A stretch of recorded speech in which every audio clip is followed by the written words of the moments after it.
Imagine a world before humanity, where beings of immense power walked the earth. They were not human, yet their story echoes through every civilization, every myth, every whispered warning. This is the untold genesis of the devil, a figure synonymous with deception, whose fall from grace shaped the very fabric of our reality. Prepare to have your understanding of good and evil, creation and rebellion, irrevocably altered. This is not just a story, it's a revelation. Long before Adam walked the earth, a forgotten community thrived. They were the Jan beings, unlike any known to humanity, living in a peace that would eventually shatter. Their descent into injustice and cruelty was swift, a dark stain on the pristine canvas of early creation. A divine judgment was inevitable, and with it, an army of angels descended, joined by believing jinn. Among them, a leader emerged, a beacon of knowledge and a guide for the righteous. He was raised among the angels. His wisdom, so profound he could teach them, he fought for justice, led the celestial army, and brought a fragile peace back to the world. He built an empire, a testament to his power and devotion. But this triumphant tale holds a shocking secret.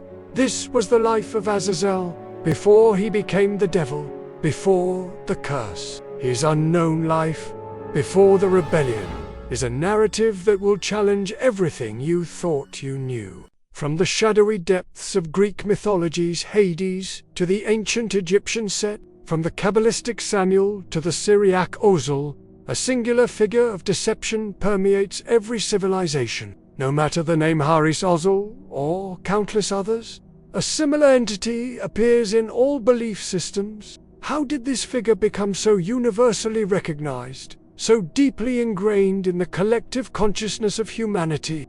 To uncover this profound mystery, we must journey back to the earliest moments of creation, to a time when Azazel was not yet the devil, when he was revered among the angels, even imparting knowledge to them. Before Allah created Adam, the earth was home to the Jan, and after them, the Jinn, from whom Azazel, or Iblis, originated. The Quran, in Surah Ar-Rahman, speaks of the Jan. Surely we created man from dry clay, from black mud shaped into form, and before that we created the Jan from smokeless fire. This verse unveils a truth often obscured by misinterpretations. The devil is not a fallen angel, as Christian and Jewish sources often suggest. In Islam, the Quran unequivocally states that Iblis was one of the jinn. This distinction is crucial, for it redefines the very nature of his rebellion. We once said to the angels, "Prostrate to Adam." They all prostrated, except Iblis. He was one of the jinn and disobeyed the command of his Lord. The word Iblis itself, meaning hopeless, was a name bestowed upon him later, a mark of his ultimate despair. His original name, Azazel, spoke of a different destiny, a being of beautiful countenance, shining like the angels themselves. The Jan, in their earliest existence, dwelt in what is described as the sky, a term that could signify another planet, a distant galaxy, or a realm beyond human comprehension. Their desire to inhabit Earth led them to pray for it, promising unwavering obedience to Allah's commands. For millennia, they lived on Earth, alongside humans and jinn, their sole purpose to worship and know their Creator. Each soul was granted free will, and the Jan community, set to comprise 70,000 tribes, initially devoted themselves to Allah. The insidious creep of time brought deviation, injustice, and rebellion. Allah, in His infinite mercy, sent messengers, but they were met with defiance and death. Amir bin Emma, the first, was slain, as were those who followed. The earth, once a sanctuary, became a battleground. An army of angels, led by Azazel, was dispatched to confront the corrupt Jan. This celestial force vanquished the wrongdoers, driving them from the earth. The Quran reminds us, "O jinn and human groups, did messengers not come from among you to tell you my verses and warn you about this day? With the Jan subdued earth was entrusted to the jinn, and Azazel was appointed ruler over a group of angels and the jinn. His devotion was unparalleled. He worshipped more fervently than all the jinn combined. His sincere worship did not go unnoticed. By Allah's command, Azazel ascended to the heavens, dwelling in each celestial level for 300 years. His worship, unwavering, his profound sincerity and intense devotion elevated him to the very level of paradise, where he resided for another 300 years. This reveals a startling truth. The devil, the ultimate deceiver, was once among the closest to Allah, occupying a rank of immense honor and proximity. Azazel, now a revered figure, moved freely between earth and the heavens, admired by all angels. They sought his profound knowledge, attending his lessons with reverence. Yet a hidden scene in the Lawh Mahfuz, the preserved tablet, held a chilling prophecy. Some angels, reading from this sacred record, discovered a terrifying inscription.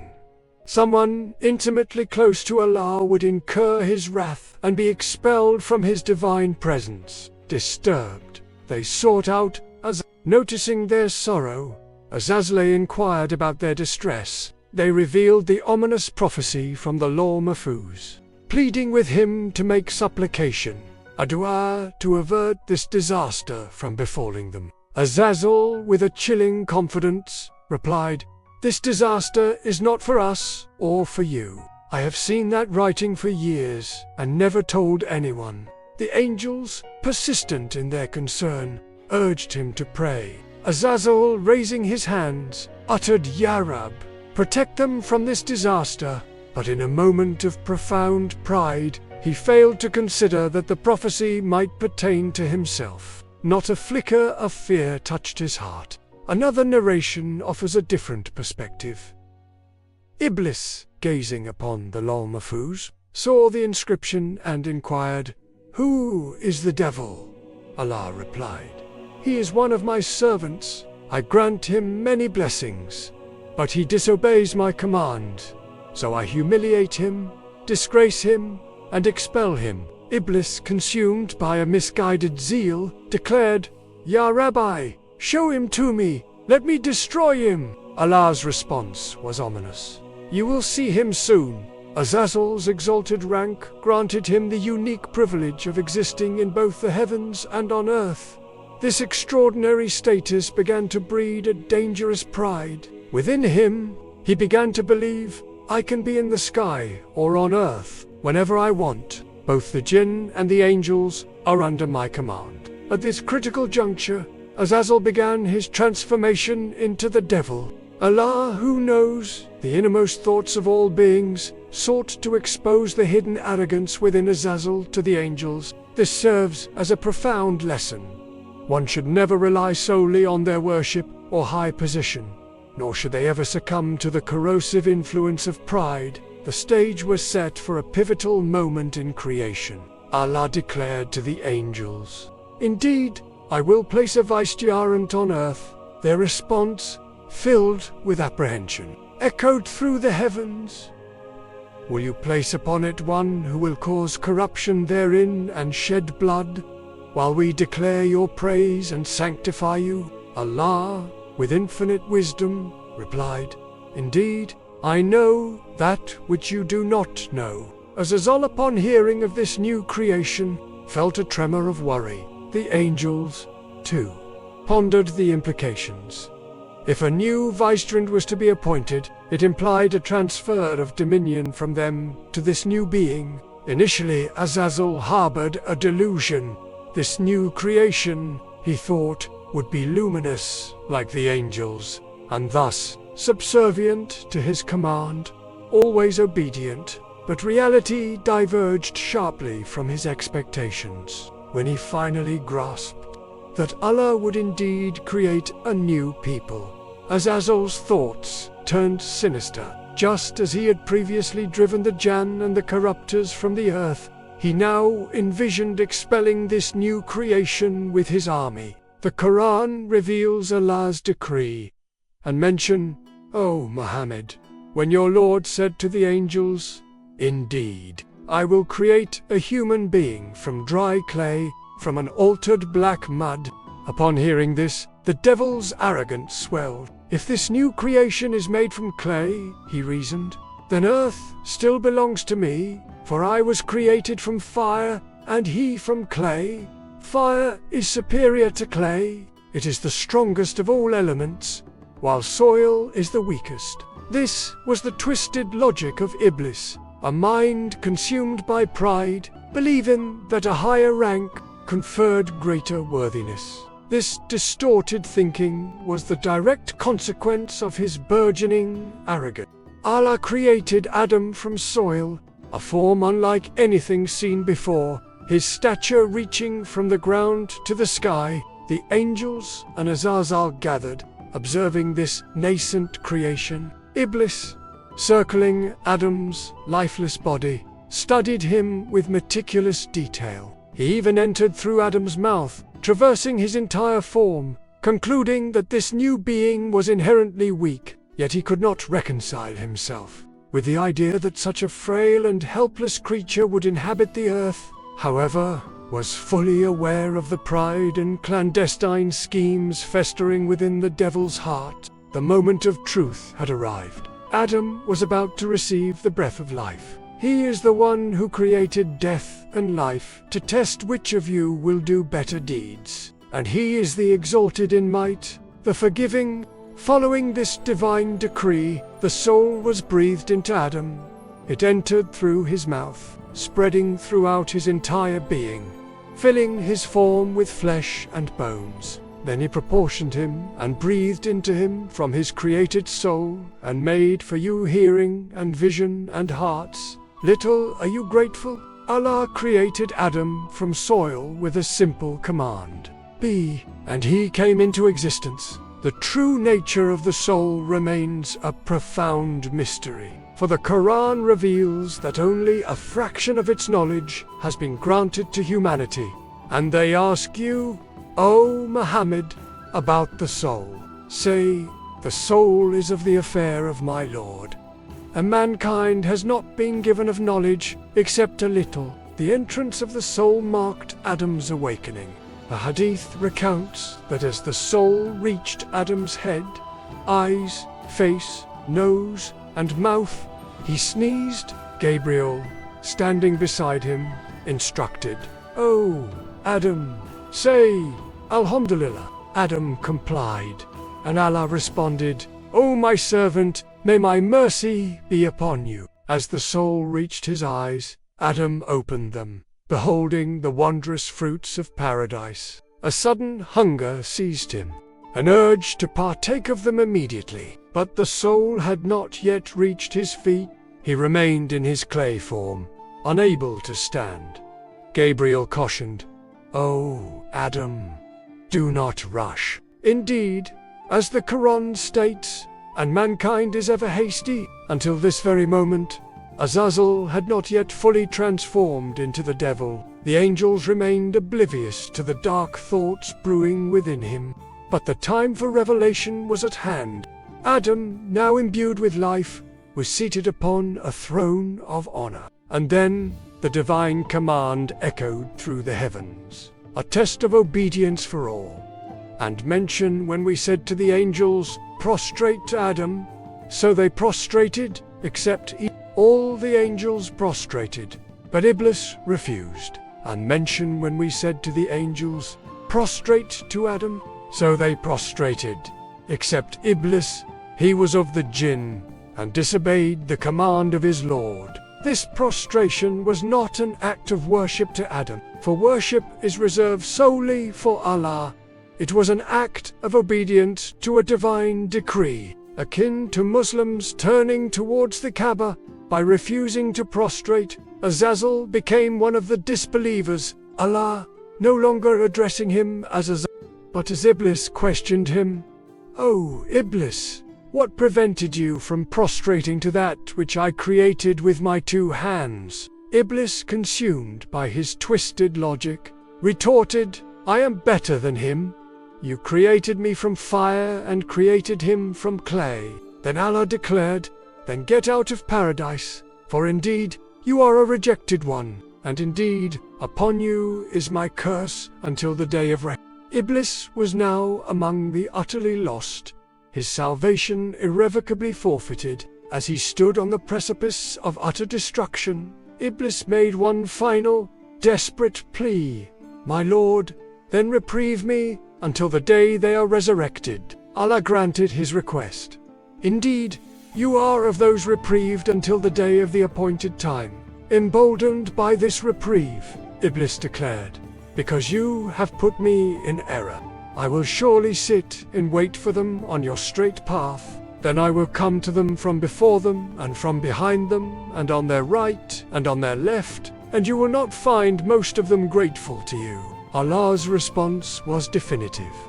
Get out of paradise, reproached and whoever follows you, I will surely fill hell with you all. According to Al-Tabari, the words reproached and expelled signify that the devil lost his beautiful form and angelic appearance, a physical manifestation of his spiritual degradation. It is crucial to understand that this was not a debate or an argument with Allah. This was a servant, questioned, expelled from divine presence, and utterly humiliated. This was the moment Azazel became the devil, the embodiment of defiance and eternal enmity. After his expulsion, Iblis's insidious influence began to manifest. Fruits from paradise were offered to Adam, and after partaking, he fell into a deep slumber. While Adam slept, Allah, in his boundless wisdom, created Hova from one of his left ribs. O mankind, fear your Lord, who created you from one soul and created from it its mate and dispersed from both of them many men and women. From that moment, Adam and Hava resided in paradise, with one crucial prohibition. Eat freely from wherever you like in paradise, but do not go near this tree. However, as part of Adam's test, Iblis was also permitted to be there, a lurking shadow in the idyllic garden. After a time, Iblis approached Adam, whispering a deceptive counsel, Your Lord has not forbidden you this tree, except that you become angels or become of the immortal. He then swore to both of them, Indeed, I am to you among the sincere advisers. The devil, with cunning artifice, tricked them both. Initially, he urged Adam to eat, but Adam, remembering his promise to Allah, refused. Undeterred, the devil turned his whispers to Hava. Hava, swayed by his deceit, partook of the forbidden fruit. When nothing immediately transpired, she approached Adam, saying, I ate it, and nothing happened to me. You should eat it too. Adam, momentarily forgetting his solemn promise, also ate from the tree. As the fruit passed his throat, their garments miraculously fell away, revealing their nakedness. Overwhelmed by shame, they desperately sought to cover themselves with the leaves of a fig tree. As a consequence of their disobedience, Allah sent all of them, Adam, Hava, and Iblis, down to earth as a punishment. Go down, being to one another an enemy, and for you, on the earth, is a place of settlement and enjoyment for a time. This is the profound narrative of the Jann's destruction, the creation of Adam, and the tragic transformation of Azazel into the devil Iblis. His ultimate state is indeed a sorrowful one, a fall from the highest honor to the lowest depths. From that moment, he became an eternal adversary to Adam and his descendants, consumed by an unyielding hatred, vowing to mislead humanity. For this malevolent goal, every trick and trap became permissible. Having fallen and become Iblis, he now employs countless deceptions to ensnare others, to lead humans astray from the truth. The story continues, and the depths of his cunning will be explored further. Stay tuned, and ensure your notifications are on, for the unseen architect of deception continues his work, and understanding his methods is the first step to resisting his influence. The fall from paradise was not merely a geographical displacement. It was a profound spiritual and existential rupture. For Iblis, the transformation was complete. He was no longer Azazel, the devout worshipper, the teacher of angels. He was now the devil, the embodiment of defiance, the architect of deception, forever marked by his rebellion. His beautiful form, once shining like the angels, was marred, a physical manifestation of his inner corruption. This was not a mere change of name. It was a complete redefinition of his being, a descent into an abyss of despair, an eternal enmity. The humiliation he suffered, the loss of his exalted status, fueled an unquenchable hatred for Adam and his progeny. He saw in humanity the cause of his downfall, the reason for his eternal damnation. This deep-seated resentment solidified his resolve to mislead mankind, to prove to Allah that his creation was unworthy, that their free will was a weakness to be exploited. Every trick, every trap, every subtle whisper of doubt became a permissible weapon in his arsenal, vowed to approach humanity from every conceivable direction.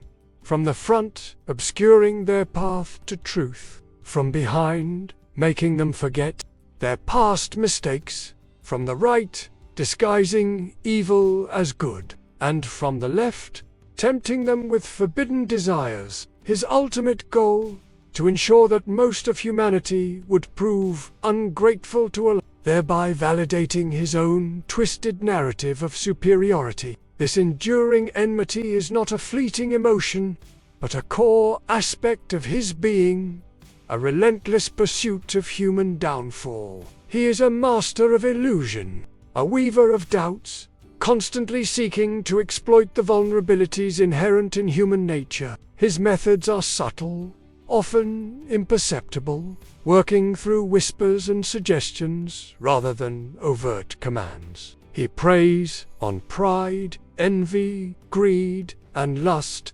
magnifying these human weaknesses until they become overwhelming forces. He understands the human psyche intimately. Having observed it from its very inception, he knows the allure of instant gratification, the temptation of forbidden knowledge, the seductive power of worldly possessions. He uses these insights to craft elaborate traps, each designed to lead individuals astray from the straight path. His influence is not limited to grand temptations. It extends to the mundane, to the daily choices that subtly steer individuals away from righteousness. A fleeting thought of arrogance, a moment of impatience, a whisper of doubt about divine wisdom.